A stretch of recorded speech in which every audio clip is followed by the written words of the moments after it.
Hello friends! We'll begin today with narcotics. Well, actually we'll continue with them and finish with them as well, but this is just because of our today's topic, the Opium Wars. You know, in the histories of different nations, there are certain periods that are humiliating or shameful to even recall. The Opium Wars, or the Century of Humiliation as it's referred to in China, is a historical period that China remembers to this day. We'll circle back to this at the end of the episode. And it's a period that China will never forgive the West for, and is the time that forms the basis of China's current conflicts with Europe and the United States. When considering the involvement of the other side in the conflict, namely Great Britain, France, and partially the United States, there is a certain tendency to avoid discussing this topic openly. This is due to the fact that those actions were undeniably disgraceful, reflecting a complete lack of humanity and civilization. This starkly reveals the true nature of geopolitics, economic motivations, and national aspirations. So, the Opium Wars.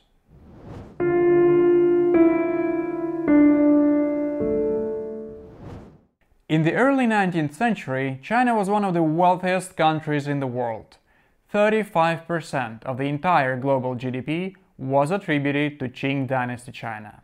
For comparison, the current American economy represents only 25% of the global GDP, which means that China at that time was fabulously rich. In addition to producing various goods and products that were of interest in Europe, such as porcelain, silk, spices, and especially tea, which was sought after by Great Britain, China itself was a massive market for trade. So Western powers naturally wanted to engage in trade there, but the country was pretty much isolated. When envoys from the English King George arrived at the court of the Chinese Emperor Qianlong to negotiate new trade agreements, the Chinese Emperor reportedly told them, "We thank the heavens and the earth that we have everything we need and we have no use for your strange barbaric products." Thing is, the Chinese Emperor viewed Europeans as barbarians, often referring to them as white monkeys. Besides, China really had little need for goods from Europe. Great Britain, on the other hand, had a significant demand for products from China. Let's begin with the fact that during the 18th century there was a true tea revolution in Great Britain, and a vast quantity of tea started to be imported from China. There is a theory that the drinking habits of the British Isles, particularly England, shifted towards tea consumption, and that contributed to the sobriety and economic growth of Great Britain in the 19th century. Now, I won't assert that this is definitively true, but such a version exists. By the way, regarding the history of tea, it's important to mention that because the Chinese considered the English as white barbarians, they sold them lower quality tea, often referred to as red tea in China, while in English it's called black tea. The higher quality teas, such as oolong and various high mountain green teas, were reserved for themselves, because they simply saw no reason for the white monkeys to drink such fine tea. Interestingly, in Britain, this lower quality tea became a delicacy. So the British paid China with silver for that tea. During that time, sayings like "I wouldn't do it for all the tea in China" emerged, meaning they wouldn't do something for any amount of money. Certainly, it was more advantageous to pay for Chinese goods with other commodities, but China remained, as I mentioned, a closed territory. Foreigners were only allowed access to one port, Guangzhou. Now, in Guangzhou there were British and American factories that conducted trade with Chinese merchants. However, they were not allowed to venture beyond the port, prohibited from settling on the mainland, and discouraged from bringing their families in order to ensure that foreigners wouldn't establish roots in Chinese territory. During that time, Britain's economic policy was quite simple. The trade balance had to be strictly in favor of Great Britain. In other words, Britain aimed to sell more than it bought, creating a positive trade balance. However, as I mentioned, China had little demand for European goods, which made the trade relationship between the two nations complicated.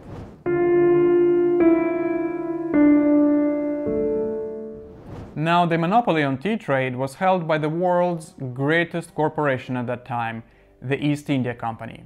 Although it was based in India, it conducted trade with all nearby territories, including China. So, tea was paid for with silver, and a significant amount of it was already being sent to China, which was undermining the pound sterling and the British economy as a whole. And since the Chinese didn't require any British goods, the company was looking for a commodity that could be exchanged for tea all over the world. Various goods were attempted for this purpose, including precious stones and different fur skins, but none of these provided a substantial income for the East India Company. This is when opium enters the picture. You know, today opium is closely associated with China, and opium dens in London and in San Francisco, for example, are often linked to Chinese immigrants. However, opium itself has no direct origins in the Far East. It was introduced to China long ago by Egyptian merchants and was initially used for medicinal purposes, such as treating insomnia or during surgeries, because it contains morphine, which acts as a painkiller. However, over time, opium started to be smoked. People began mixing it with tobacco, creating a blend called madak, which produced a mild euphoric effect. And eventually, it became a habit, or rather even a tradition, to smoke unrefined opium. But scientific progress didn't stand still, and at some point, people learned how to refine opium in order to increase its narcotic content, essentially creating heroin.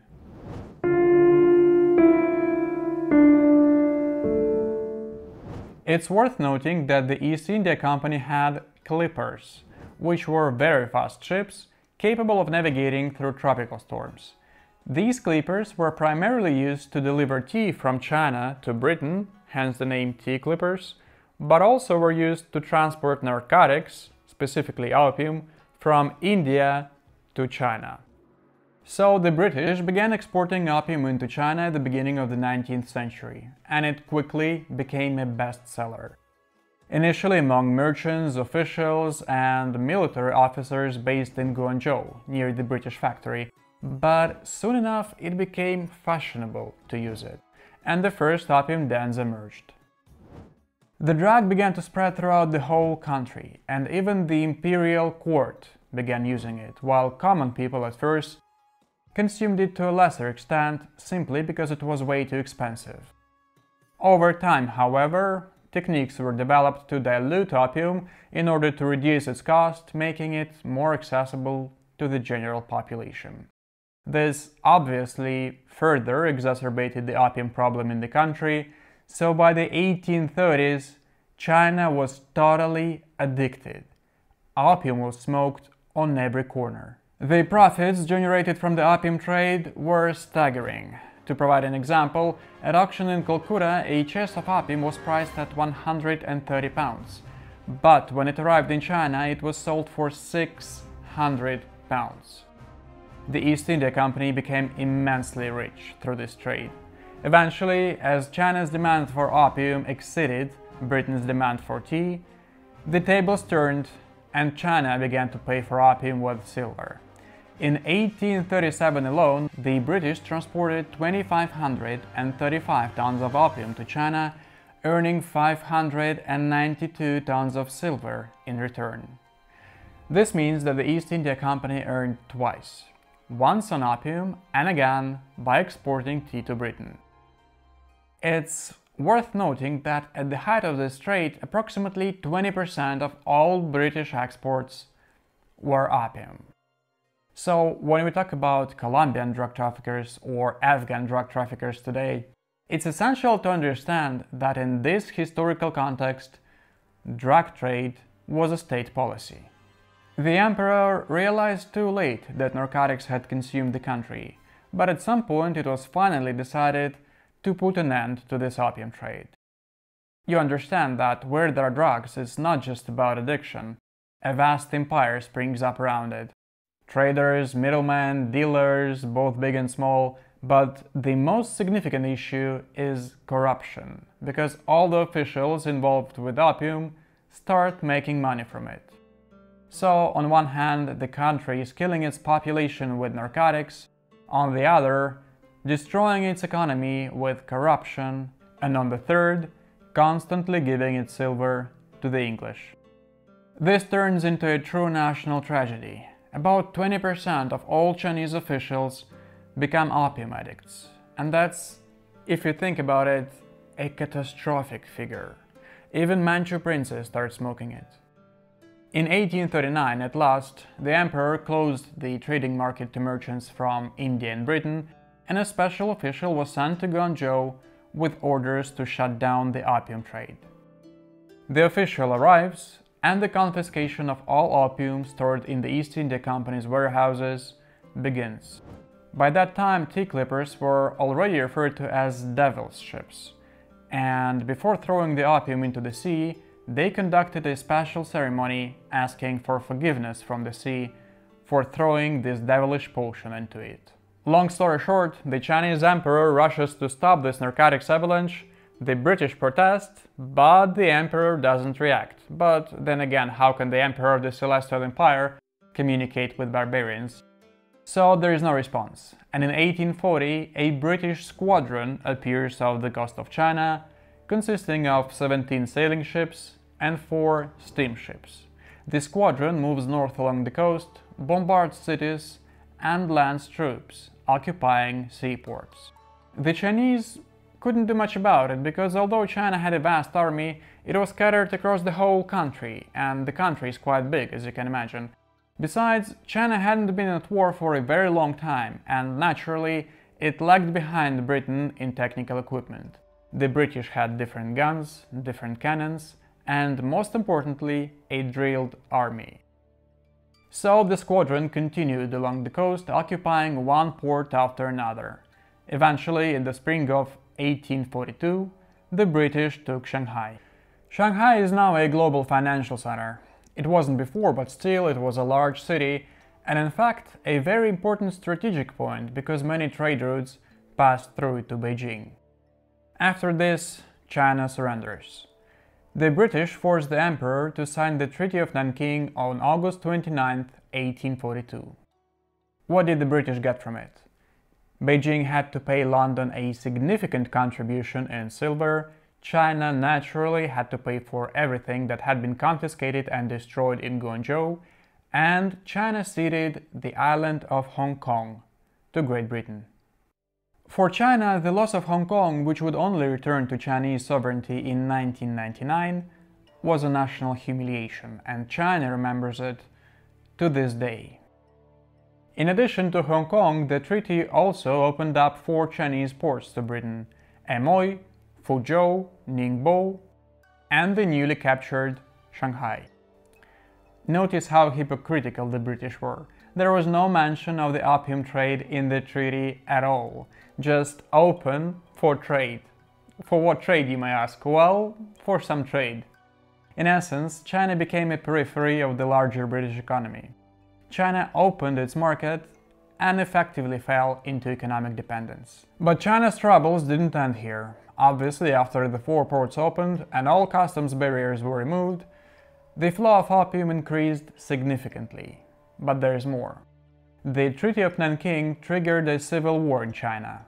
The French, the English, and the Americans supported this. Yes, by that time the Americans had also appeared in China.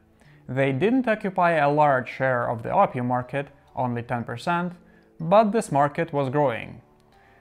The Americans were competing with the English, so the English wouldn't allow them access to the procurement markets, meaning they wouldn't let them buy opium in Calcutta, India. So the Americans decided to buy opium from Turkey. It was cheaper and of lower quality, but still this business was huge for the United States. We'll talk later about who made a fortune out of it.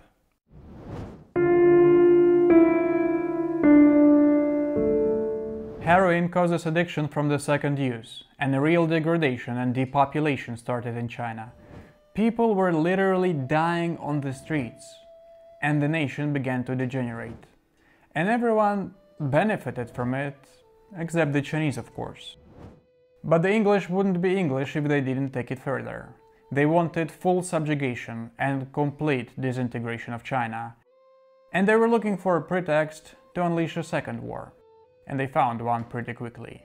The cargo ship called Arrow, which was essentially a pirate clipper, engaging in both piracy and smuggling opium, of course, was detained by Chinese authorities and its opium cargo was seized. The English used this precedent and initiated the Second Opium War. They started from capturing Guangzhou, the city where all this opium trade had begun, and together with their new allies, the French, they took the Taku forts and the major port of Tianjin, and began advancing further north in China. The Chinese army suffered defeat after defeat, and within a year, in 1858, new negotiations began, culminating in the Treaty of Tientsin. Notice this, in 1857 Britain was fighting all over the world. They had recently fought in the Crimean War against Russia, and it was still unsettled in India, where they were gradually suppressing mass uprisings, and then they unleashed the Second Opium War in China. According to the agreements, Europeans gained more privileges and additional territories. All foreigners accused of crimes in China could no longer be prosecuted by the Chinese. They had to be handed over to their respective authorities. Opium trade was getting legalized, becoming now as normal as, say, tea trade. And China also was obliged to pay a new contribution to Britain, and this time to France as well. The United States wasn't directly involved in the war, but certainly provided logistical support to Britain and France. Under this new treaty, 7 more ports were opened to the Americans, and American opium trade also thrived. At the same time, permanent diplomatic missions of Britain and France were established in China, making China even more open to the outside world. You know, there was this Iron Curtain in the Soviet Union, while in China, before the Opium Wars, there was something similar called the Bamboo Curtain. Now it was completely crumbling, and China was becoming even more dependent on Britain, primarily, and France. When you walk the streets of Hong Kong today and read all these names like Pottinger Street, Elliot Street, and see all these portraits of these great statesmen, they all appear as dignified people with noble faces. But in reality, of course, they were complete scoundrels. What they were doing in China was an absolute, undisguised robbery. We've just discussed 2 treaties between Britain and China. The second treaty was worse for China than the previous one, and you would think that Britain could stop here. With the first treaty, they gained maritime ports, and with the second one, they penetrated further inland, gained access to river valleys, and the right to establish factories there. They enjoyed most favored nation status, diplomatic missions, and they were already engaging in official opium trade. It was no longer smuggling. However, the British were not satisfied with this, and they continued to push further. After the second treaty in 1858, the British and the French assembled a fleet that sailed up the Beihe River to Tianjin. It moved up the river, and the Chinese, who had not been warned about this, opened fire on it from the Taku forts. That was all the excuse the British and the French needed. They declared it a cause for war again and started landing troops in China. Lord Elgin led the army, and facing only little and disorganized resistance, he unleashed a real massacre on the Chinese. And yes, there is an Elgin Street in Hong Kong today, and his portrait still hangs there. The European troops advanced rapidly towards Beijing, and when Beijing didn't instantly surrender, they set up artillery and threatened to bombard the city's neighborhoods and walls. By that time, the emperor had already fled from the city, and his famous residence, the Summer Palace, was barbarically looted. And all the ancient relics, porcelain, terracotta, jade, all this was taken and distributed among the English gentlemen. Eventually, Prince Gong, who became the temporary governor of Beijing, signed the capitulation, and on October 24, 1860, China signed the Beijing Treaty with the British and French delegations. They take another contribution from China, though not a very large one this time, just 618 tons of silver, enormous amount actually, and the British expand their dominion in Hong Kong, annexing the territory of Kowloon, which is part of the mainland. There was a French translator named Delamare, quite a persistent man, who advocated for the inclusion of a clause in the Beijing Treaty regarding the expansion of Christian missions, which had not been allowed into China before. This clause was included in the final version of the treaty, so the interests of the Catholic Church were preserved as well. By the way, Russia didn't stay on the sidelines either. In fact, a significant role in the signing of the Beijing Treaty was played by the Russian general Nikolai Ignatiev. China turned to Russia for help, approaching Russian officials as intermediaries to assist in concluding negotiations with the English and the French. So, Russia provided assistance and secured the cession of what's now known as Outer Manchuria to themselves. A total of 400,000 square kilometers, twice the territory of Great Britain, with Russia achieving the strategic goal of sealing off Chinese access to the Sea of Japan. Russia gained this territory without firing a single shot, simply through diplomacy and also, highly likely, bribes. So in 1860, China was defeated and became completely economically subordinate. Opium trade took over everything. The English, acting as shrewd economists, at some point decided, why taking opium all the way from India if it can be grown here in China? The climate is good, and a vast territory in China begins to be cultivated with opium, also under the control of the East India Company. At this point, the full-scale expansion of Western powers into Asia begins. This is how Indochina becomes a French colony, because after leaving China they simply moved into Indochina, specifically Vietnam and Cambodia. Burma becomes a British colony, and occupation forces attempt to enter Thailand. In other words, the English and the French start spreading their influence throughout this whole region, and they will remain there for a very long time, up until the 1940s. Now let's talk separately about the Americans. Yes, they didn't participate in the First or Second Opium Wars, but they did play a significant role in the opium trade. One of the early American traders was a man named Forbes, no relation to the magazine. Forbes came from the United States and initially tried to trade sandalwood and later skins with the Chinese. However, China needed those goods in small quantities, and that's when the Americans began importing Turkish opium. The second person who became a major figure in America's opium trade was a man named Delano Roosevelt. The name might be familiar to you, and yes, this is the grandfather of the future President of the United States, Franklin Delano Roosevelt. His grandson was 16 when he passed away. Roosevelt accumulated immense wealth. He arrived in Guangzhou in 1830 and started trading opium. Initially, though, he was just an employee of a company, but in parallel he established his own silk trading business, making a profit from it as well. However, what made him fantastically rich was the opium trade, of course. He returned to America and used the money he had earned to buy mines, railways, and invest in oil companies. He built a huge empire, but all of it was lost in the Panic of 1858. But Delano Roosevelt was a die-hard. He returned to China and made a fortune from the opium trade once again. This time trading in two directions. One market was China, and the other market was the United States itself.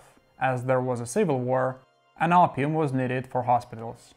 During the first presidential campaign of his grandson, Franklin Delano, a prominent journalist and Pulitzer Prize winner, published a significant article about the roots of the Roosevelt family's wealth, including this opium story. However, the matter was quickly hushed up, and the opium topic in connection with the Roosevelts faded from the media. His wife later mentioned that everyone knew about this story, but they just preferred not to talk about it. Similarly, another influential American millionaire family, the Astors, also amassed wealth from the opium trade. So you understand that a significant portion of the fortunes of American families that were eventually invested in the American economy was based on the drug trade. Nowadays, nobody really remembers or discusses this, but it's true. These opium wars nearly destroyed China. The country remained addicted to opium for a very long time, and this scourge was only eradicated by Mao Zedong in the 1940s. You can understand now why the Chinese refer to this period as the century of humiliation. Over nearly a century, they transformed a country that once held 35% of the world's GDP into a fragmented, impoverished nation torn apart by civil wars. The nation was on the brink of disintegration. All of this was supported from various sides because, of course, such a weakened China was beneficial to all participants in the market, so to speak.